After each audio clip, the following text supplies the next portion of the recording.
Como agir com sabedoria? Quando o mundo entra em colapso, o mundo parece estar cada vez mais caótico, não é? Crises, conflitos, incertezas. É muito fácil sentir o medo bater e perder a calma quando tudo ao nosso redor parece estar desmoronando. Os noticiários gritam urgências, as redes sociais transbordam ansiedade e o futuro parece uma névoa densa e imprevisível. A gente se sente à deriva, num barquinho no meio de uma tempestade perfeita, com ondas que não param de crescer. O pânico sobe, a angústia aperta o peito e a mente gira, procurando um porto seguro que simplesmente não aparece. E aí, a gente reage com medo, com raiva, com uma sensação de impotência que paralisa. Mas, e se eu te dissesse que há mais de 2000 anos, filósofos antigos nos deixaram um manual, um guia não apenas para sobreviver, mas para prosperar em meio ao caos. Uma filosofia forjada em tempos de guerra, pandemias e colapsos de impérios. Neste vídeo, você não vai encontrar mais um motivo para ter medo. Você vai descobrir como forjar uma força interior inabalável, aprendendo a agir com sabedoria, não importa o que aconteça lá fora. Hoje, vamos desvendar 5 atitudes estoicas que vão te transformar de uma folha ao vento, em uma rocha firme, no meio da correnteza. Lição 1. A primeira atitude. A cidadela interior e a dicotomia do controle. A primeira e mais poderosa atitude para navegar no caos é construir o que os estoicos chamavam de cidadela interior. Pense nisso como uma fortaleza impenetrável, um santuário de paz e clareza dentro da sua própria mente. E essa fortaleza é construída sobre um alicerce simples, mas revolucionário, a dicotomia do controle. O filósofo Epiteto, que viveu parte da vida como escravo, resumiu a ideia de forma genial. Algumas coisas estão sob nosso controle, outras não. Parece óbvio, né? Mas quase todo o nosso sofrimento, ansiedade e medo nascem da nossa teimosia em ignorar essa regra. O problema é que passamos a vida travando uma guerra que já perdemos de antemão, a guerra contra o incontrolável. Tentamos controlar a economia, a opinião dos outros, o clima, o trânsito, as ações de políticos, até a doença e a morte. Cada pingo de energia que gastamos tentando mudar o que está fora do nosso poder se transforma em frustração e esgotamento. É isso que nos deixa vulneráveis ao caos externo.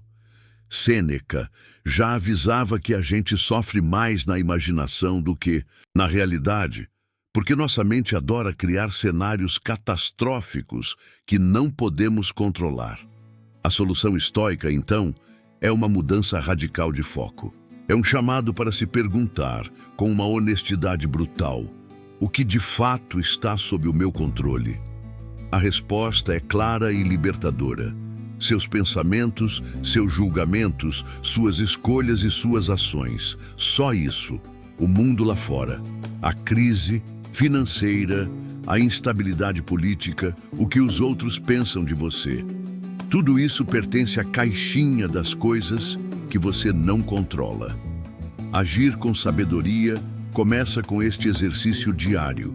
Diante de qualquer problema, pare e pergunte: isso está no meu controle ou não? Se a resposta for não, a atitude correta é aceitar. Não com passividade ou derrota, mas com um reconhecimento inteligente da realidade. Isso libera uma energia mental gigantesca que antes era gasta com preocupação inútil. Por exemplo, numa crise econômica, você não controla o mercado de ações. Tentar fazer isso gera ansiedade. O que você controla? Suas decisões, seu orçamento, sua busca por novas habilidades. Focar nisso é agir com poder. É parar de brigar com a maré e começar a ajustar as velas do seu barco. Ao fazer isso, você começa a construir sua cidadela interior, um lugar seguro de onde pode observar a tempestade com calma, pronto para agir de forma eficaz naquilo que realmente importa, Lição 2. A segunda atitude, a premeditação dos males, praemeditatio malorum. Segunda atitude pode soar meio estranha no nosso mundo obcecado pelo pensamento positivo, mas é uma das ferramentas mais potentes do estoicismo. A praemeditatio malorum, ou a premeditação dos males. O problema da nossa cultura é que fomos ensinados a evitar pensar no negativo. A gente meio que acredita que se ignorarmos a possibilidade de um desastre, ele não vai acontecer. O resultado, quando a adversidade chega de verdade, e ela sempre chega, seja a perda de um emprego, uma doença ou uma traição, somos pegos de surpresa. O choque nos destrói. Marco Aurélio, o imperador filósofo que lidou com guerra, peste e conspirações, escreveu em suas Meditações: que ridículo e que estranho ser surpreendido por qualquer coisa que aconteça na vida. A ideia aqui não é ser pessimista, mas sim um realista preparado. A premeditação dos males é um exercício de visualização. Tire um tempo para contemplar os cenários que você mais teme. Pense na possibilidade de perder seus bens, sua saúde, sua reputação. Pense no caos se aprofundando, mas calma. O objetivo não é se afogar no desespero. Pelo contrário, primeiro, isso funciona como uma vacina psicológica. Ao se expor a pequenas doses do problema na sua imaginação, você cria resiliência. Se um dia aquilo acontecer, o impacto emocional vai ser muito menor. Você já esteve ali mentalmente e o choque é neutralizado. Segundo, esse exercício aumenta a sua gratidão pelo agora. Ao imaginar a vida sem o que você tem, você passa a valorizá-lo muito mais hoje. Ao refletir que as pessoas que você ama não são eternas, cada momento com elas se torna mais precioso. Você para de achar que tudo é garantido. Terceiro, e talvez o mais importante, isso te força a criar planos de contingência. Se você visualiza perder o emprego, a pergunta natural é: ok, o que eu faria? Isso pode te levar a atualizar o currículo, fazer contatos, economizar. Você deixa de ser uma vítima passiva do destino e se torna um estrategista. Você percebe que, mesmo nos piores cenários, ainda existem ações que pode tomar, virtudes que pode exercer. Coragem, resiliência, criatividade. A verdadeira calma não vem da ausência de problemas, mas da certeza de que você está preparado para eles. Se essas ideias estão fazendo sentido para você e você sente que esse é o caminho. Para construir uma mente inabalável, faça uma pausa rápida e se inscreva no canal. Ative o sininho, porque o que estamos construindo aqui é uma comunidade de pessoas que se recusam a ser vítimas das circunstâncias. Ao se inscrever, você se junta a nós nessa jornada para se tornar mestre de si mesmo. Lição 3. A terceira atitude. O obstáculo é o caminho. A terceira atitude é uma das viradas de chave mais bonitas do pensamento estoico. A ideia de que o obstáculo é, na verdade, o próprio caminho. Nossa reação instintiva ao caos é vê-lo como um bloqueio. Uma crise aparece e a gente pensa: pronto, estragou tudo. Meus planos foram por água abaixo. Minha vida estaria ótima se não fosse por isso. A gente vê a adversidade como um muro que nos separa da felicidade. E essa mentalidade nos torna frágeis e amargos. A gente reclama, culpa os outros e fica esperando o obstáculo sumir para finalmente poder viver.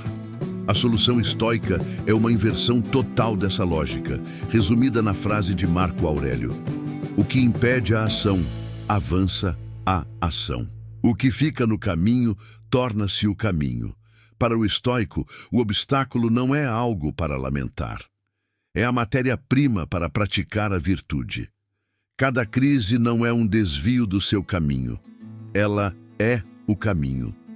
Pense numa academia.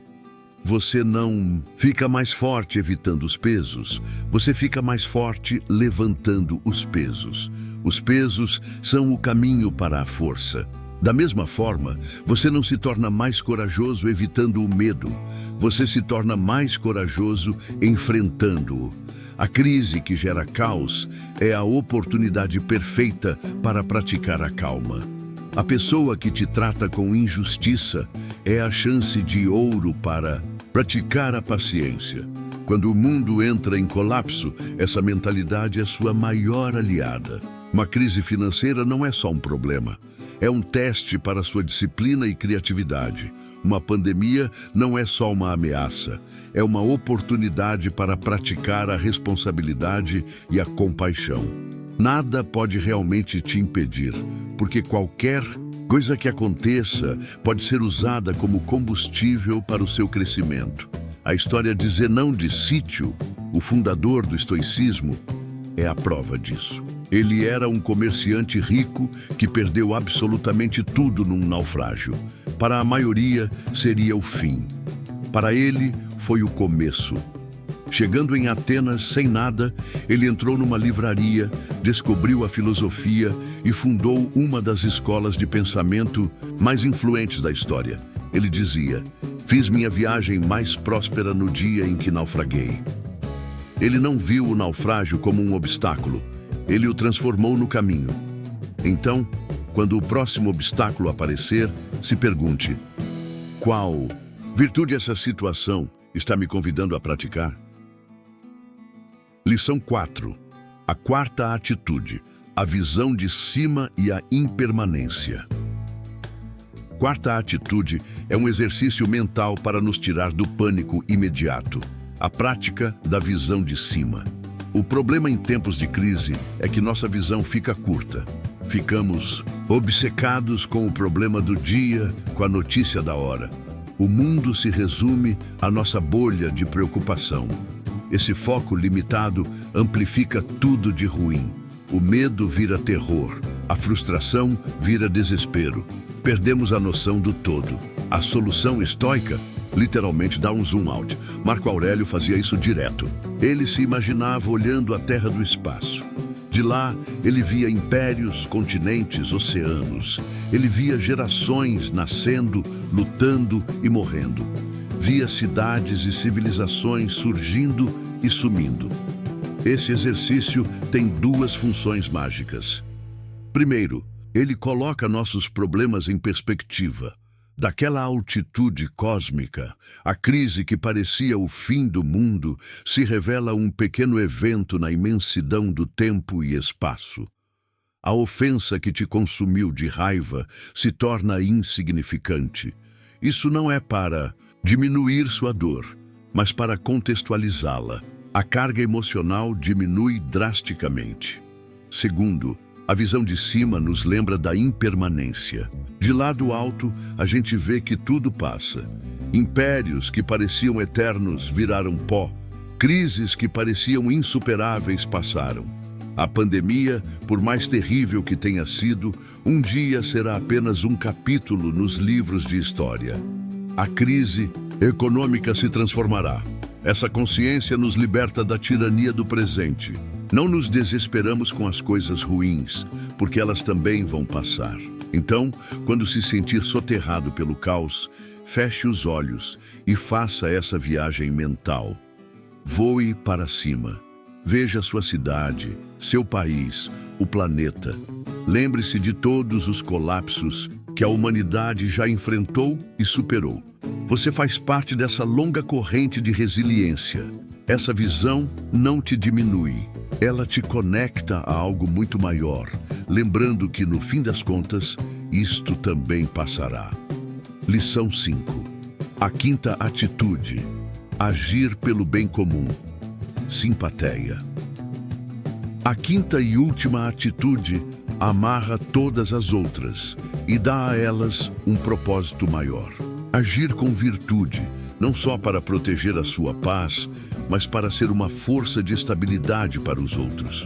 É comum pensar no estoicismo como algo egoísta, de isolamento.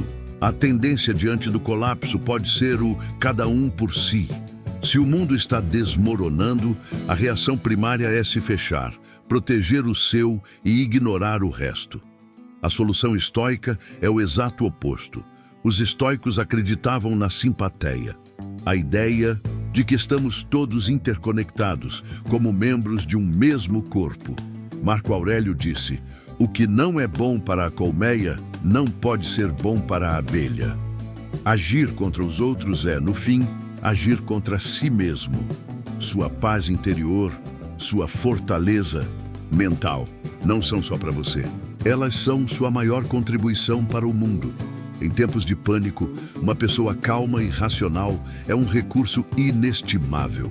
Enquanto todos reagem com medo, você pode ser a fonte de clareza e ação correta.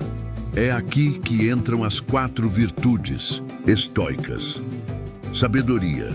Saber o que você controla e o que não controla. Justiça. Tratar os outros com bondade e equidade. Coragem. Fazer a coisa certa mesmo com medo.